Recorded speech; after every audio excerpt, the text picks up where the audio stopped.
Meus amados irmãos, boa noite a todos. Saúdo a igreja com a graça e a paz de Jesus Cristo. Que a paz do Senhor esteja com todos vós. Vamos abrir a palavra do Senhor essa noite no Evangelho de Mateus.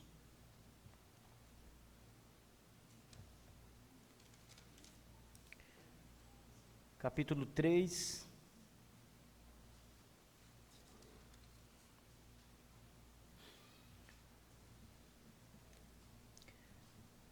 Vamos para o verso 13 ao verso 17, meus irmãos. Mateus, capítulo 3, versos 13 ao 17.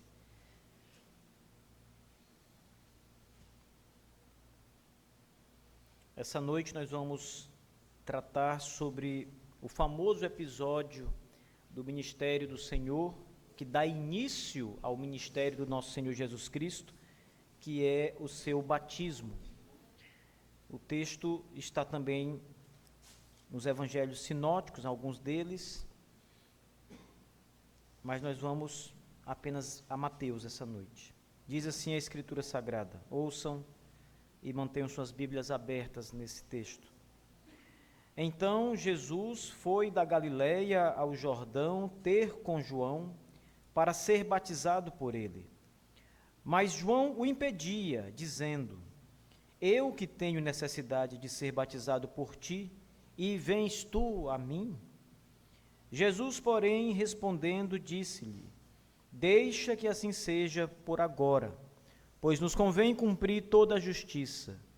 Então ele consentiu. E Jesus, quando foi batizado, saiu logo da água, e eis que lhe abriram os céus, e viu o Espírito de Deus descendo como pomba vindo sobre ele. E eis que uma voz do céu dizia: este é meu Filho amado, em quem me comprazo. Amém. Oremos, curve a cabeça. Senhor Deus, nós estamos na tua santa presença essa noite, cultuando, adorando, louvando o Senhor, porque bom e agradável é louvar o teu nome, ó Deus. Nós estamos essa noite adorando e também sendo alimentados pelo Espírito Santo, e especialmente agora com a tua palavra, Senhor, que é o alimento da nossa alma, o pão que nutre nossa alma. Nós te suplicamos que o Senhor Deus fale ao coração de cada homem e mulher que está aqui essa noite, cada criança que nos escuta, cada ancião, Senhor Deus, que a tua palavra chegue em todos, que ultrapasse os ouvidos do homem e chegue ao coração, à alma de cada um. Ó Senhor Deus Todo-Poderoso, soberano, que o Senhor nos ajude a compreender a sagrada revelação e que ela anime o nosso coração, edifique todo o teu povo, fortaleça a fé de cada irmão, cada irmã e traga a fé àqueles que ainda não conhecem a Cristo. Ó Senhor Deus, bom e agradável, Senhor Deus, é estar diante do Senhor e da sua santa palavra. Obrigado por nos dar, Senhor Deus, o grande privilégio de te servir. Nós te suplicamos em nome de Jesus. Amém. Essa passagem, irmãos, ela é de fundamental importância, porque ela apresenta algumas coisas que vão para além do batismo de Jesus. Toda a passagem, ela vai se concentrar... Obrigado, meu irmão. Toda a passagem vai se concentrar no episódio em que Jesus é batizado. O texto começa dizendo que o Senhor mesmo decide ir até João Batista para ser batizado. João, ao ver Jesus, diz: tu é que tem que me batizar, e não eu a ti. Mas Jesus então explica a João rapidamente que é necessário que João o batize, e então João consente e batiza o Senhor, e quando Jesus sai de dentro do Rio Jordão, a Escritura diz que o Espírito Santo vem do céu sobre ele, e uma voz do céu, a voz do Pai, é escutada. Então, todo esse episódio é uma narração do batismo de Jesus, o que aconteceu antes, durante e depois daquele batismo. A importância se dá em dois elementos aqui. O primeiro deles é que o batismo de Jesus dá início ao ministério do nosso Senhor. É através do seu batismo que ele começa a sua atuação como o Senhor que traz a redenção. É depois do batismo que Jesus vai para o deserto para a grande prova. Ele é tentado por Satanás. Ele faz jejum de 40 dias e noites. E durante esse tempo ele é tentado pelo demônio. E o Senhor resiste ao demônio. Ele é aprovado no teste. E então o seu ministério de fato tem início. Ele sai pregando a palavra, ele sai curando enfermos, ele sai pregando o reino de Deus, anunciando o reino de Deus, chamando os homens ao arrependimento e a crer nele. Mas tudo isso começa depois do batismo, não antes do batismo. É importante lembrarmos que o nosso Senhor Jesus, quando foi batizado, ele tinha cerca de 30 anos. Não sabemos exatamente qual era a idade de Cristo, mas era provavelmente essa idade, 30 ou um pouco mais de 30 anos. Porém, toda a vida de Jesus, do seu nascimento até aquele momento, ela não faz parte do que nós chamamos de o ministério do Senhor Jesus na terra. O ministério do Senhor Jesus na terra começa com o seu batismo. Ali ele começa a sua missão. Durante o tempo anterior, ele estava esperando o momento, crescendo, se desenvolvendo, aprendendo, porque ele era homem como nós, até o momento em que o batismo dele é realizado e ele então sai para ser de fato o Salvador do mundo. Prega a palavra até chegar na cruz, que era o seu objetivo principal. O Senhor foi batizado para daí então seguir a sua jornada até o Calvário. E no Calvário ser crucificado, morto em nosso lugar. Essa é a missão de Cristo. Ela começa com o seu batismo. Perceba que o texto diz claramente, no versículo 16, que quando o Senhor Jesus foi batizado, o Espírito Santo desceu sobre ele, na forma de uma pomba. O texto diz: e Jesus, quando foi batizado, saiu logo da água, e eis que lhe abriram os céus, e viu o Espírito de Deus descendo como pomba e vindo sobre ele. Jesus, então, recebe o Espírito Santo, de maneira plena, para realizar o seu ministério na terra. Aqui é preciso entender que o verso 16 está referindo-se ao homem Jesus, a sua natureza humana. Ela é plenamente cheia do Espírito Santo para que ele pudesse realizar a obra que ele tinha que realizar nesses 3 anos até a cruz do Calvário. Tudo isso no batismo. Veja, às vezes as pessoas não dão tanta importância ao seu batismo. Elas acham que é só um evento. Elas não conseguem ver além do evento, do acontecimento em si. Elas não conseguem compreender a profundidade espiritual do batismo. Eu não estou dizendo que o nosso batismo é como o batismo de Jesus em todos os aspectos, porque ele não é. Ninguém recebe o Espírito Santo na medida em que Cristo recebeu aqui, porque ele foi ungido pelo Espírito de Deus para realizar a obra que ele precisava realizar como Redentor. E nenhum de nós é Redentor. Então, nenhum de nós recebe o Espírito como Cristo recebe. Porém, ainda assim, o batismo é de grande importância para todos nós. E às vezes nós não valorizamos isso. Perceba que no ministério do Senhor Jesus, tudo começa com o batismo. E se você observar, na sua vida como cristão, o batismo é o começo da sua vida na igreja local. O batismo é a confirmação da sua fé. Ora, uma pessoa, ela não é imediatamente batizada, não porque seja pecado batizar alguém imediatamente. Nós temos, inclusive, casos nas Escrituras Sagradas em que pessoas foram batizadas imediatamente após declarar fé em Jesus.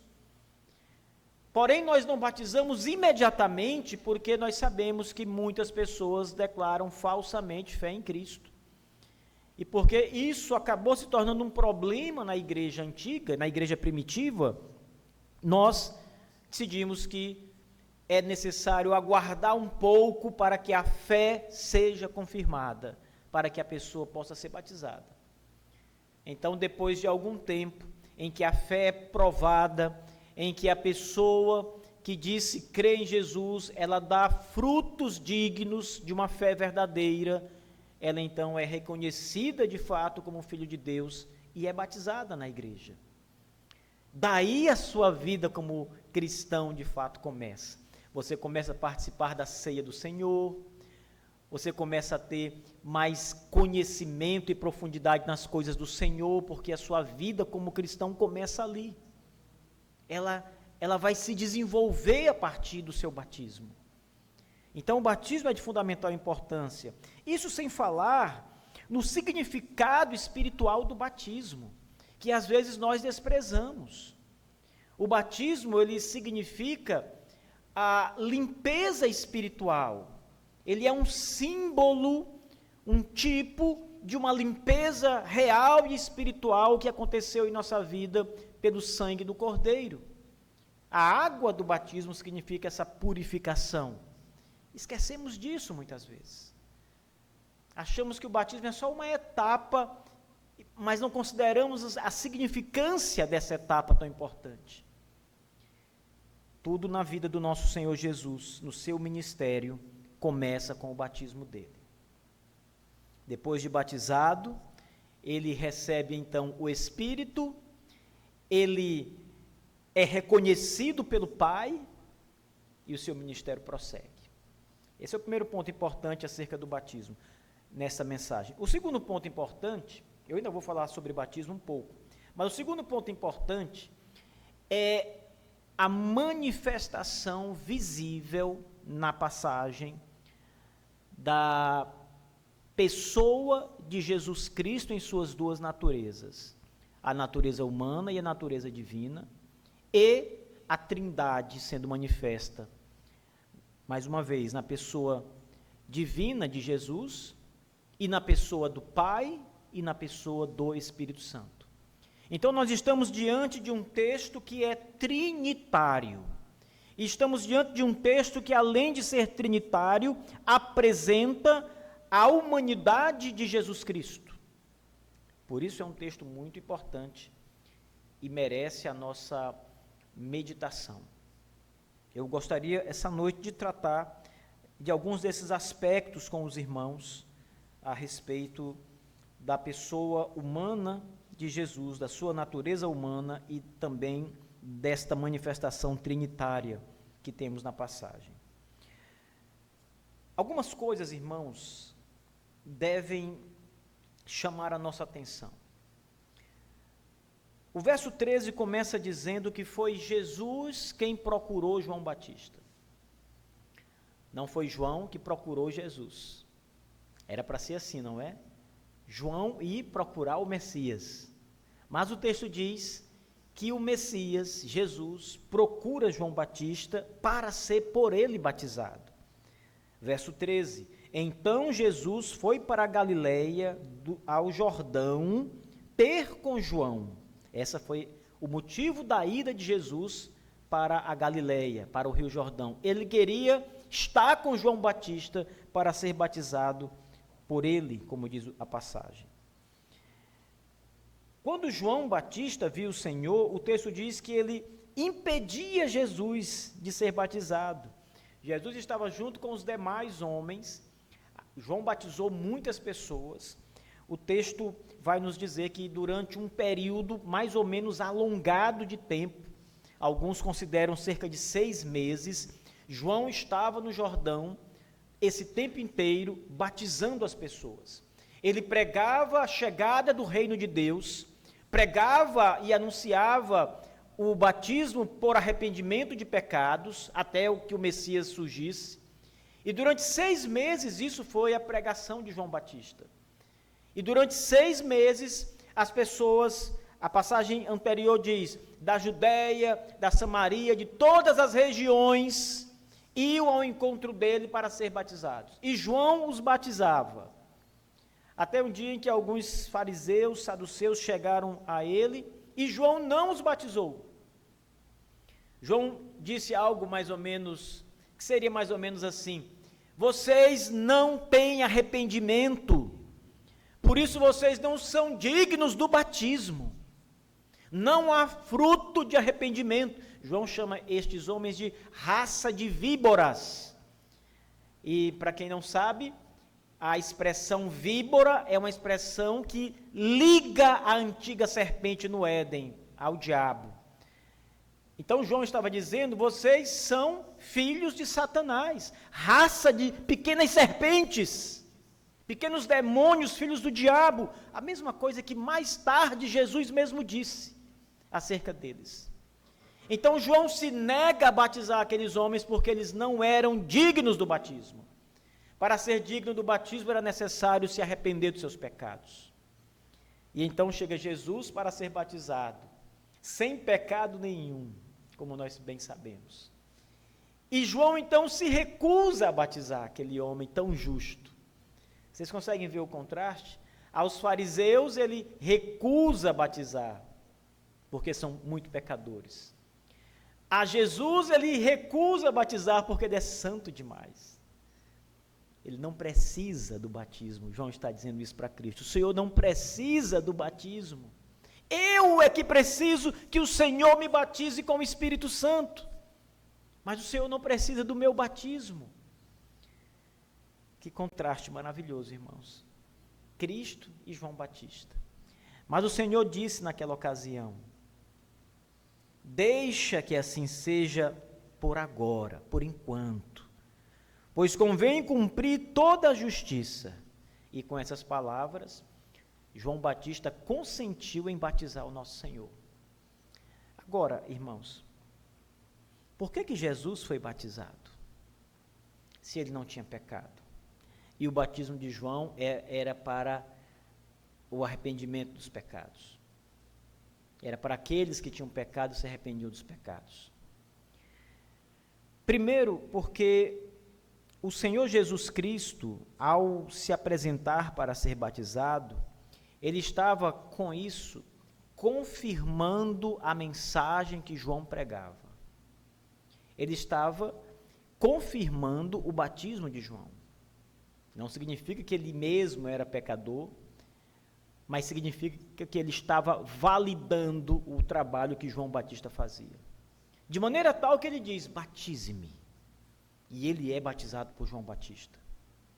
Em segundo lugar, o Senhor Jesus se apresenta como aquele que vai substituir o seu povo. Não que ele já carregasse ali, naquele momento, os pecados de todos, não que Jesus tivesse, na verdade, os seus próprios pecados, mas para ensinar as pessoas a legitimidade do batismo de João Batista, dando ele mesmo o exemplo do batismo, do seu próprio batismo. Isso tudo, irmãos, leva João a entender que ele precisava batizar Jesus, que havia se apresentado a ele. E então vem uma parte interessante, porque Mateus, quando está narrando essa passagem, ele rapidamente passa por esses pontos. No verso 16 é dito, e Jesus, quando foi batizado, saiu logo da água. Essa expressão do verso 16, ela é mais uma defesa para o batismo por imersão. Mais uma defesa.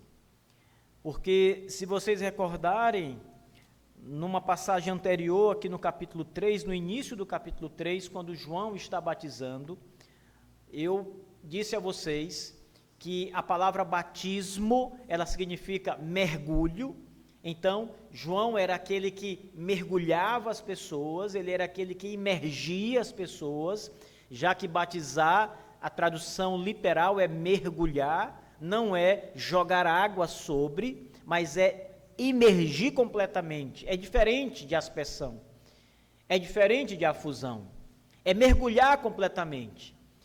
E nós vimos também que João batizava no Rio Jordão. Se ele fosse um aspersionista, alguém que batizasse aspergindo, ou se ele fosse afusionista, alguém que batizasse derramando água na cabeça, ele não precisava estar dentro de um rio. Ele precisava de um pouco d'água, talvez um balde de água, para batizar multidão de pessoas. Porque um mínimo de água é necessário para batizar por aspersão ou por afusão. Mas o texto diz, na passagem anterior, que ele estava batizando no Jordão. E agora, reforçando mais ainda que o batismo no primeiro século, o batismo bíblico é a imersão. O verso 16 diz que Jesus, quando foi batizado, saiu logo da água. O que implica dizer que o nosso Senhor Jesus havia entrado na água. Jesus entrou no Rio Jordão, foi batizado, mergulhado por João Batista, e depois Jesus saiu de dentro do Rio Jordão.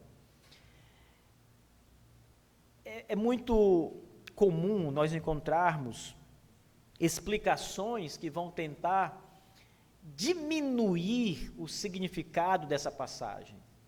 Por exemplo, algumas pessoas dizem que Jesus, quando entrou dentro da água, junto com João Batista, o local era um local de pouca profundidade, talvez a água desce nos joelhos de Cristo ou na cintura, e João Batista tomou as mãos com água e derramou na cabeça de Jesus.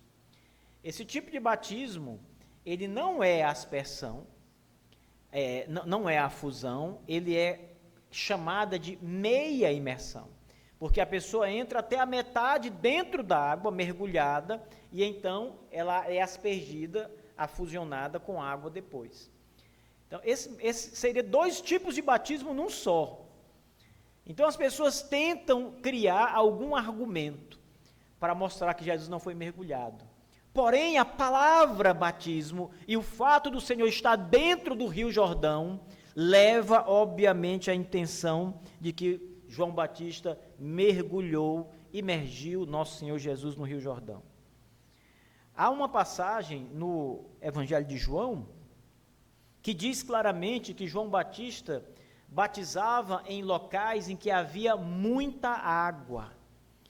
E a necessidade de muita água para batizar também implica o mergulho completo, a imersão. Ora, por que motivo João precisaria de muita água para batizar? Se o batismo não fosse mergulho, ele não precisaria de muita água. Mais uma vez, um balde seria suficiente para ele batizar multidões. Então, o nosso Senhor Jesus Cristo, irmãos, ao se apresentar diante de João Batista para ser batizado, ele foi batizado corretamente, por imersão, mergulhado nas águas do Rio Jordão. E depois ele sai da água. Quando nós falamos do batismo de Cristo, nós devemos pensar em Jesus, homem. A divindade, na sua essência, não pode ser batizada. O Espírito Santo não pode ser batizado. O Pai não pode ser batizado. E a pessoa divina do Filho, o Logos divino, que é espiritual, não pode ser batizado. A essência divina, ela não é material. A substância ou essência divina é espiritual. A Confissão de Fé Batista de 1689, no segundo capítulo, diz expressamente: Deus é Espírito puríssimo. Quando ela diz Deus é Espírito puríssimo, ela está se referindo ao Pai, ao Filho e ao Espírito Santo, ao ser divino, o ser de Deus. Ela não está se referindo só ao Pai, nem somente ao Filho, nem somente ao Espírito Santo, mas a Deus, o Deus trino. E este Deus trino, ele é espírito. Portanto, quando Jesus entra na água, nós precisamos entender que o verbo, o logos divino, estava nele, no homem Jesus. Ele se fez carne, mas havia um elemento novo agora, o corpo humano, uma pessoa humana, um ser humano, Jesus Cristo, filho de Maria. Ele entra na água e é batizado por João Batista. Depois do batismo do nosso Senhor, segundo a escritura de Mateus, o céu se rasga. Essa expressão que Mateus usa também é muito importante, porque ela mostra uma abertura no céu. Não tem nada a ver com uma nova dimensão que apareceu, mas a ideia é que o céu se rasga porque o Espírito desce sobre o Senhor Jesus, para ungir o nosso Senhor Jesus Cristo, o homem Jesus Cristo. O texto diz então: eis que lhe se abriram os céus, e viu o Espírito de Deus descendo como pomba, vindo sobre ele. Vocês sabem que algumas vezes as pessoas costumam fazer imagens ou representações do Espírito Santo como se fosse uma pomba. Na verdade, essa é uma imagem muito conhecida do Espírito Santo, a pomba. Veja, não é errado a simbologia da pomba com o Espírito Santo. Essa é uma simbologia cristã antiga. Porém, construir imagens de uma pomba, desenhar imagens de uma pomba representando o Espírito Santo é pecaminoso. É quebra do segundo mandamento da lei de Deus. E o texto, prestem bem atenção, não diz que uma pomba desceu sobre Jesus, mas que o Espírito de Deus, veja, o Espírito de Deus descendo como pomba e vindo sobre ele. A pomba, como figura ou representação do Espírito Santo nessa passagem, a imagem só apresenta a realidade espiritual invisível do Espírito Santo vindo sobre o Salvador Jesus Cristo. Ele recebendo, e sendo cheio, preparado por Deus, pelo Espírito de Deus para a sua obra. Nós estamos, depois do batismo de Jesus, diante do evento em que o homem Jesus Cristo, ele é cheio do Espírito Santo. Ele é pleno do Espírito Santo. Isso também não significa que o Senhor não tinha o Espírito Santo antes. Significa que agora ele estava plenamente cheio do Espírito, ungido com o Espírito Santo. Às vezes, quando nós estamos diante de outras passagens do ministério do nosso Senhor Jesus Cristo, e o Senhor Deus, o Senhor Jesus Cristo, ele opera milagres, ele opera grandes coisas, nós ficamos impressionados, a fé de Jesus, a resistência de Jesus, e vocês, às vezes até dizem assim, quando vocês são questionados sobre a piedade, a santidade, sobre a fé forte, né, andai como ele andou. E algumas pessoas dizem, olha, mas ali é Jesus, Jesus é Deus. Porém, irmãos, todas essas passagens que falam de Jesus, poderoso, resistente às tentações, falam de Jesus fiel ao Pai, falam de Jesus homem. Ele, como homem, resistiu a tudo isso, obedeceu de forma correta. Ele como homem, não como Deus.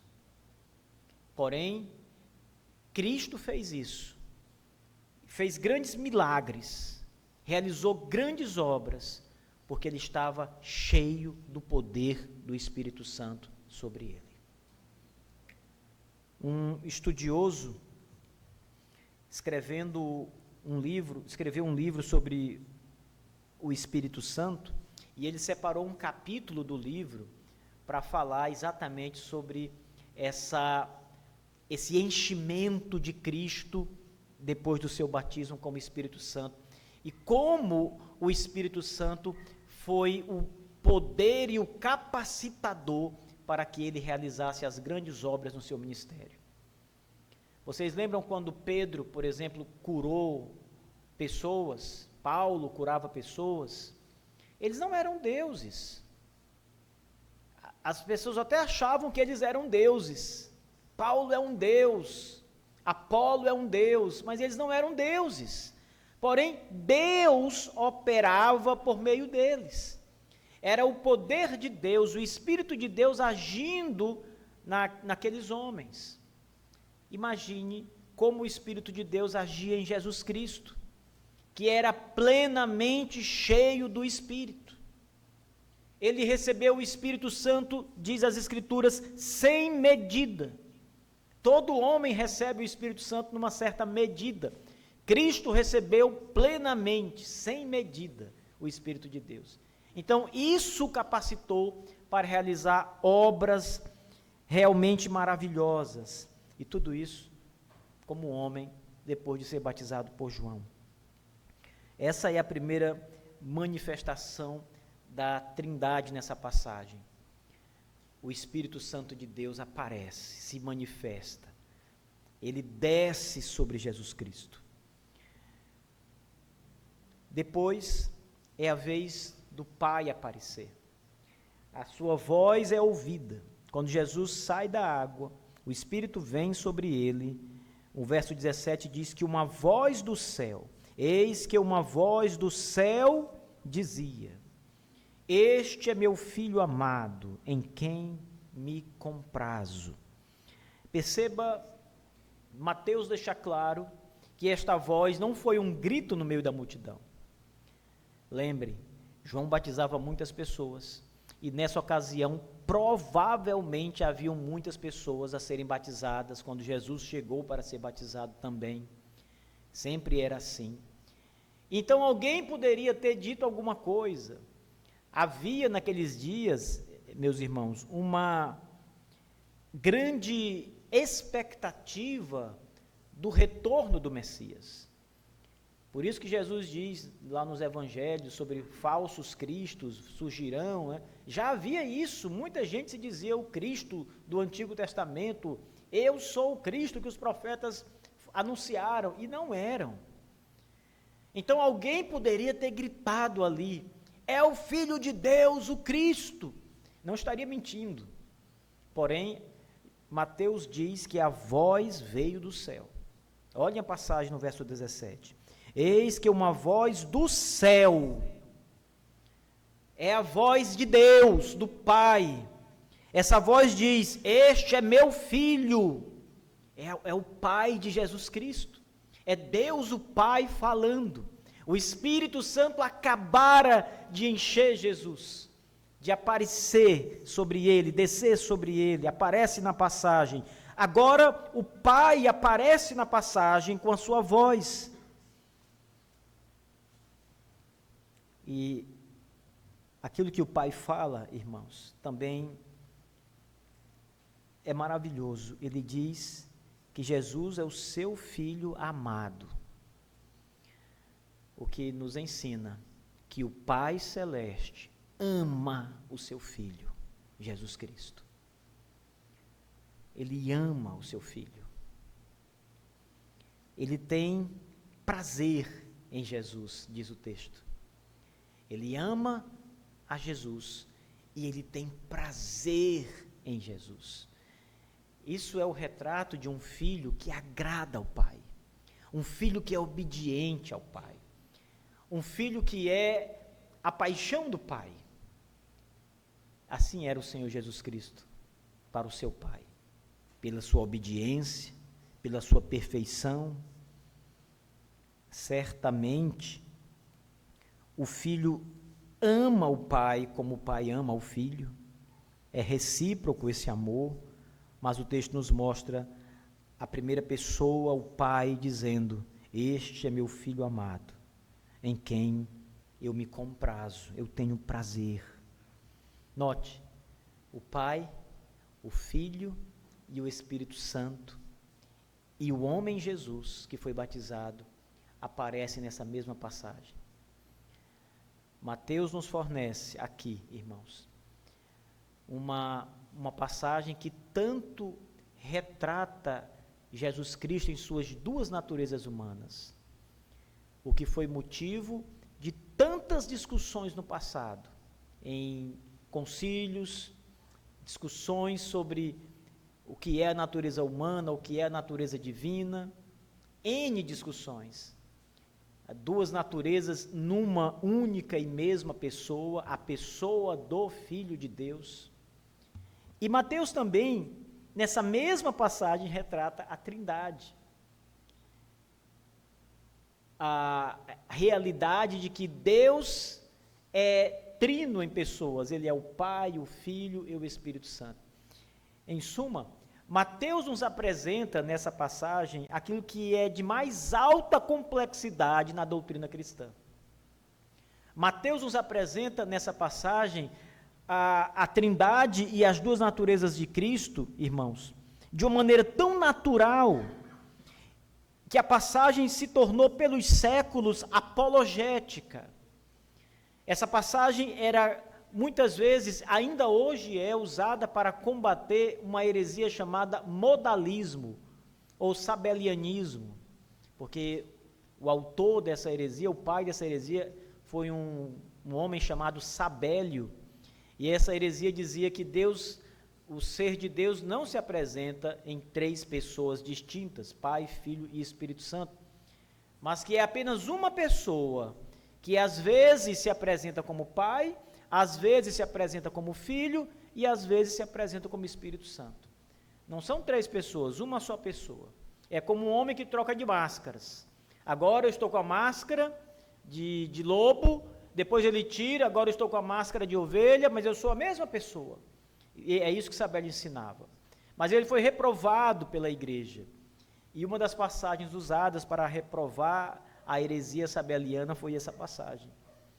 Como é que Deus é uma só pessoa e nós escutamos ao mesmo tempo o Pai falando, tudo na mesma hora, o Pai fala, o Filho está saindo da água, o Espírito desce sobre ele.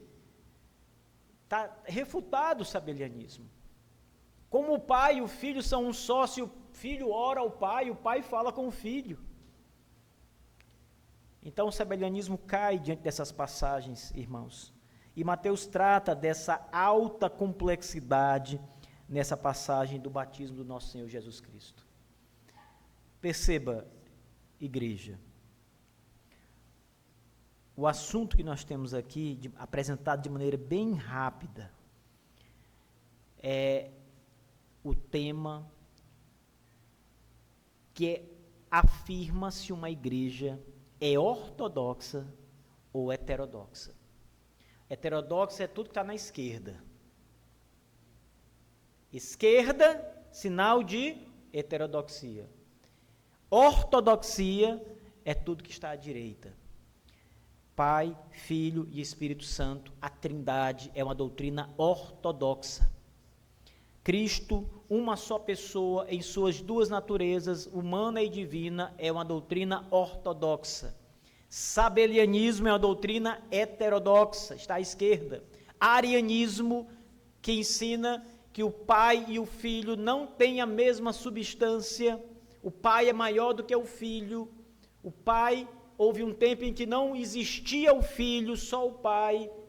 Arianismo, heterodoxia, à esquerda. Então, notem, irmãos, que Mateus trata da mais alta complexidade ao anunciar o batismo do nosso Senhor Jesus Cristo.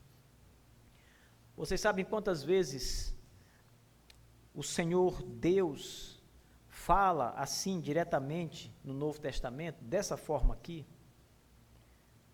3 vezes apenas, em todo o Novo Testamento. E hoje tem tanta gente falando aí como se fosse Deus, né? Gente ouvindo a voz de Deus. Deus só fala no Novo Testamento 3 vezes.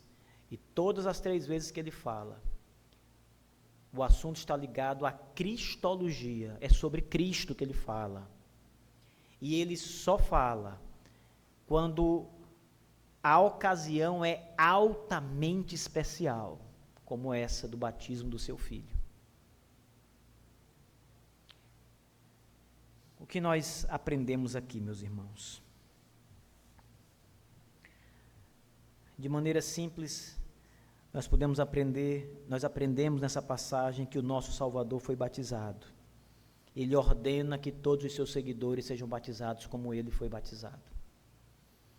Isso implica dizer que nós devemos ser batizados da maneira certa e obedecendo a ordem do nosso Criador, do nosso Salvador. Batismo para arrependimento e remissão dos nossos pecados, batismo pela fé em Jesus Cristo. Nós aprendemos aqui a complexidade das doutrinas cristãs bíblicas apresentadas no Evangelho de Mateus. Isso deve fazer com que você estude mais sobre o Pai de Jesus Cristo, que você estude mais sobre o Espírito Santo e que você estude mais sobre a própria pessoa de Jesus, em suas duas naturezas. Eu lembro que alguns meses atrás nós tivemos um módulo no nosso seminário. O Antônio ficou, como é que diz aquela passagem lá? Como quem sonha, né? O módulo foi sobre Cristologia, e o nosso professor de Cristologia nos passou 3 livros para ler. Aí o Antônio comprou esses livros, e ele depois entrou em contato comigo. Não foi só você não, meu irmão, várias pessoas do seminário comentaram sobre essas leituras e as aulas de Cristologia, porque é tanta profundidade que a Escritura apresenta sobre o nosso Salvador Jesus Cristo, irmãos. Sobre ele ser homem, sobre ele ser Deus, a relação de Cristo com o Pai, a trindade na Cristologia, que esses assuntos eles são grandes demais. E as pessoas, quando adentram nesses assuntos pela primeira vez, elas realmente ficam como quem sonha. É impossível você não tomar um choque, você não ser assim sacudido por dentro, quando você é apresentado a coisas tão sublimes como essas aqui. Os maiores concílios da história do cristianismo aconteceram para tratar desses temas aqui: Cristologia e Trindade. Os 3 principais concílios da história da igreja, que aconteceram ali entre o 4º século e o 5º e o 6º século, eles foram para discutir esse tema aqui, para rebater ensinamentos errados, como o sabelianismo, o arianismo, tem mais um de 50, monofisismo, um monte de coisa, e eles iam podando, dizendo, não é isso, não, a igreja não crê assim, não é essa a fé revelada, até que a expressão ortodoxa do cristianismo, ela é apresentada ali. É a fé que nós cremos. Isso deve nos levar a entender mais essa manifestação trinitária que nós encontramos em Mateus capítulo 3, numa ocasião especial, deve nos motivar a compreender mais sobre Deus e sobre Jesus Cristo e sua obra. Imagine, depois de ser batizado, o ministério do Salvador começa. Que importância grande isso tem. E nós precisamos conhecer mais sobre isso, irmãos, muito mais sobre isso. Ore, porque nenhuma dessas grandes coisas pode chegar até o seu coração pelos seus olhos e nem pela sua mente. Não é só lendo a Bíblia, não é só meditando nessas coisas, você precisa orar para que o Espírito de Deus tire essas coisas da sua mente, no sentido de conduzi-las mais profundamente até a sua alma e o seu coração. Muita gente lê isso, e entende isso, e não crê nisso. Às vezes você está explicando certas coisas grandiosas e a pessoa entende o que você está falando, mas ela nega. E você diz, olha, deixa eu te explicar melhor. A pessoa diz, não, eu estou entendendo o que você está dizendo. e explica tudo para você, não é assim, assim, assim? É exatamente isso, é exatamente, eu entendi, mas não creio nisso, não desce para o coração, para a alma. Então, irmãos, nós precisamos, com nossos joelhos dobrados, nos curvar diante de revelações trinitárias como essa daqui, e dizer: Senhor Deus, ensina-nos mais sobre o Teu Filho, Jesus Cristo, o Salvador, e sobre o Pai e o Espírito. Nos dá coração para entender essas grandes verdades, que elas vão preencher toda a Escritura, para frente e para trás. Deus aparece antes de Cristo e depois de Cristo nas Escrituras Sagradas. Precisamos orar, irmãos, para suplicar ao nosso Deus que nos dê esse entendimento. O cristianismo é uma religião da razão, não é pura razão, não é puro racionalismo, mas a fé, ela é racional. Você precisa ler, compreender e aceitar.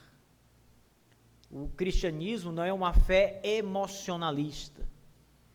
Sabe quando você vai para um culto e está todo mundo pulando, sacudindo, e você começa a se tremer todinho, todo mundo dançando, a coisa acende, apaga, o pastor grita alto, você começa a se empolgar, não é? Tem gente que vai para esses cultos aí, reformado, um crente reformado, vai para esses cultos aí, mas o negócio pega fogo de um jeito que ele começa... É emoção, irmãos, é emocionalismo. Existem técnicas emocionais, esses pastores neopentecostais, muitos pastores pentecostais, eles têm um treinamento, uma capacidade de usar técnicas para levar você a esse emocionalismo. Então, o cristianismo não é isso. O cristianismo é você pregar a verdade da Escritura. Isso aqui que nós estamos fazendo, ensinar o que a Bíblia está dizendo, dizer isso que a Bíblia diz, você precisa crer nisso, nisso aqui. Você pode não sentir nada no sentido emocional, mas você precisa crer nessas coisas. Então você tem que ter razão, você tem que parar para estudar, analisar. Os profetas faziam isso. O texto de Daniel, se não me falha a memória, ou Jeremias, eu não me recordo muito bem nesse momento, mas diz que o profeta, ele estava examinando as profecias do outro profeta, estudando a profecia de um outro profeta, olhando o que o profeta tinha dito, pensando, meditando naquelas coisas, e o texto diz, quando ele entendeu, veja, ele estudou, ele meditou, leu, pensou, até Deus iluminar para que ele entendesse, e compreendesse, aceitasse. A nossa fé cristã é uma fé racional. Não é racionalismo, mas é uma fé racional. Mas você tem que orar, porque não é só razão. O Espírito de Deus tem que abrir sua mente e seu coração para que você compreenda e aceite essas coisas. Às vezes nós falamos sobre Trindade, sobre Cristo e suas duas naturezas, assuntos que são, como eu disse, complexos, não é, Antônio? Difíceis, mas estão todos revelados na Escritura, está tudo aqui, nada vem fora da Escritura. E se você não parar, gastar tempo para pensar, olhar para a sua Bíblia, meditar nela, estudá-la, você não vai compreender corretamente, provavelmente não vai compreender corretamente, e é muito provável que você creia em heresias. Muito provável. Eu estava dando aula numa turma de homilética, e eu estava ensinando eles a pregação no Apocalipse. E eu falei que Apocalipse é um livro que fala da revelação dos últimos acontecimentos. O nome Apocalipse significa revelação. E eu disse a ele, perguntei a eles, vocês, que corrente escatológica vocês defendem? Muitos não sabiam nem o que era corrente escatológica. Aí, alguns eram amilenistas, outros diziam, né, que eram amilenistas, outros eram pré-milenistas, outros pós-milenistas, tudo isso é nome de correntes escatológicas, mais ligada à área acadêmica, né? Ou seja, cada uma dessas correntes olha para o Apocalipse de uma maneira, entende de uma maneira. Nenhuma delas é herética, mas elas interpretam passagens de maneiras distintas. Então, se você não sabe que corrente você pode, numa certa passagem, interpretar com um viés amilenista, uma outra passagem você interpreta com viés pré-milenista, e assim por diante. Você faz um caldo, uma mistura, um abacaxi, uma salada de frutas no livro, porque você não se preparou, não estudou, não gastou tempo examinando, olhando as Escrituras. Irmãos, precisamos fazer isso. Passagens como essa aqui, que parecem simples, e Mateus realmente fala de maneira muito simples, mas ele trata de assuntos altamente complexos, que exigem que você se prepare para eles, estude para compreendê-los. Senão você vai ser um próximo Sabélio, Ário, porque você não vai entender essas coisas e vai pensar de qualquer jeito, e não é assim. Vamos ficar de pé, meus irmãos, vamos orar.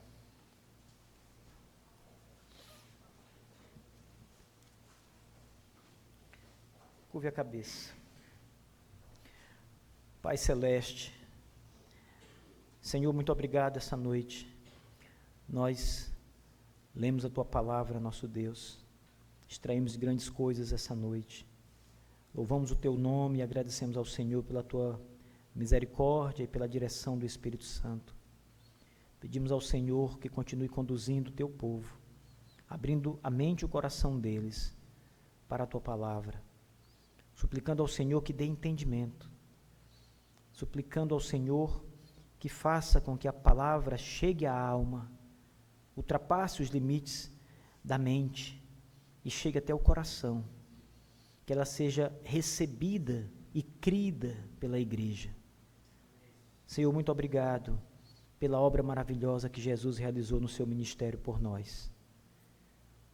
No seu batismo, o seu trabalho teve início e ele foi glorioso até o fim, Senhor. Nós te louvamos e te agradecemos, em nome do nosso Salvador Jesus. Amém. Poder sentar.